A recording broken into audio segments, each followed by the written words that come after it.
So మీరెప్పుడైనా అప్పుడే పుట్టిన బేబీస్‌కి ఇలాగ టీత్ రావడం చూసారా? వీటినే నేటల్ టీత్ అంటాము. ఇన్ కేస్ 1 మంత్ లోపైనా ఎరప్ట్ అయింది అనుకుంటే గనక అవి నియోనేటల్ టీత్ అని చెప్తూ ఉంటాం. సో ఇలా ఉండడం వల్ల మనకి చాలా ఇష్యూస్ వస్తాయి బేబీ ఫీడింగ్‌లోని. ఇవి షార్ప్‌గా ఉండడం వల్ల బేబీ బ్రెస్ట్ ఫీడింగ్ చేస్తున్నప్పుడు ఆ నాలుక కిందన అల్సరేషన్ ఫార్మ్ అయిపోతూ ఉంటుంది. దీనినే మనం రిగా ఫెడే డిసీజ్ అంటూ ఉంటాం. ఇది ఎలా ట్రీట్ చేయొచ్చు? సో ఇన్ కేస్ అదేనా స్టేబుల్‌గా ఉండి స్టిఫ్‌గా ఉంది అనుకుంటే గనక ఆ స్టంప్స్‌ని అలా వదిలేయొచ్చు. ఒకవేళ ఆ రఫ్ సర్ఫేస్ ఏమైనా ఉంది అనుకుంటే దాన్ని స్లైట్‌గా స్మూత్ చేసుకుంటే గనక సరిపోతుంది.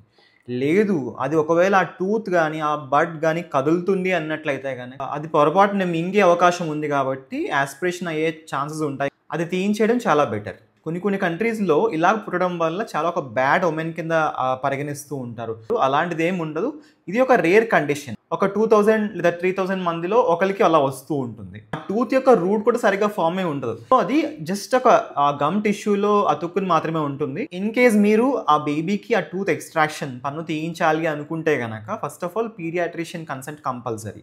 ఎందుకంటే మన బేబీస్‌లోని విటమిన్ కే అనేది ప్రొడ్యూస్ అవ్వదు. అర్లీగా ఆ గట్ ఫ్లోరా ఇంకా డెవలప్ అవ్వవు కాబట్టి న్యాచురల్‌గా వైటమిన్ కే అనేది అందదు.